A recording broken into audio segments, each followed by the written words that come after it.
For decades, the nutritional consensus was a simple thermodynamic equation. If you remove the calories from sugar but keep the sweetness, weight loss must follow. However, epidemiological data has shown a paradox. The usage of non-nutritive sweeteners, NNS, has skyrocketed, yet global obesity rates have not declined. This suggests that the biological impact of sweeteners extends beyond simple calorie counting. Today we analyze the three most common compounds: aspartame, sucralose, and erythritol, through the lens of toxicology, gut health, and cardiovascular signaling.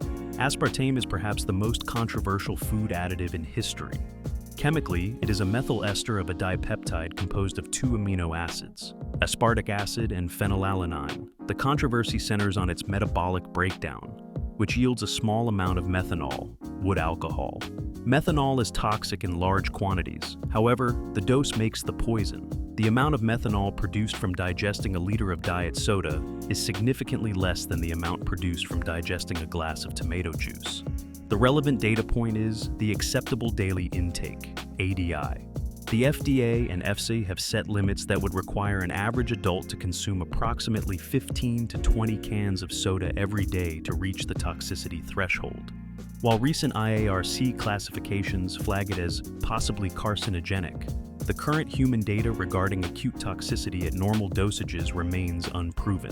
Sucralose, Splenda, is structurally distinct. It begins as a sucrose molecule, but 3 hydroxyl groups are replaced with chlorine atoms. This modification prevents the body from recognizing it as a carbohydrate, meaning it passes through the digestive tract largely unabsorbed, hence 0 calories. However, unabsorbed does not mean biologically inert. Recent clinical studies indicate that sucralose interacts with the gut microbiome. Research published in Cell demonstrated that chronic exposure to sucralose can alter the composition of gut bacteria, specifically reducing populations of beneficial anaerobes. This dysbiosis was shown to induce glucose intolerance in previously healthy adults, suggesting that while the sweetener itself lacks sugar, it may impair the body's ability to manage real sugar when consumed later. Erythritol belongs to a class called sugar alcohols, polyols. It is naturally found in fermented foods and was long considered the safest alternative due to its lack of effect on blood glucose or insulin. However, a 23 study published in Nature Medicine introduced a new variable, cardiovascular risk. The data showed that elevated levels of circulating erythritol were associated with an increased risk of major adverse cardiovascular events, MACE. Mechanistically, the study found that erythritol enhanced platelet reactivity, both in vitro and in vivo. This means it potentially makes blood more prone to clotting. While this is a single major study requiring replication, it challenges the assumption that erythritol is physiologically invisible. Finally, we address the neurological component, the cephalic phase insulin response, CPIR.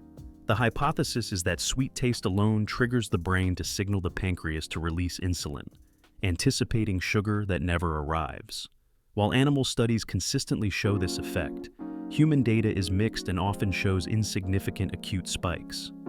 The metabolic confusion appears to stem less from acute insulin spikes and more from the long-term dissociation of sweetness and energy, potentially leading to compensatory eating behaviors later in the day. The data suggests that while artificial sweeteners are likely not the acute toxins they are portrayed to be in alarmist media, they are not biologically inert free passes. They interact with the microbiome and potentially the coagulation system. The choice is a trade-off, avoiding the known metabolic damage of high-dose sugar while accepting the potential yet less understood impacts of synthetic alternatives.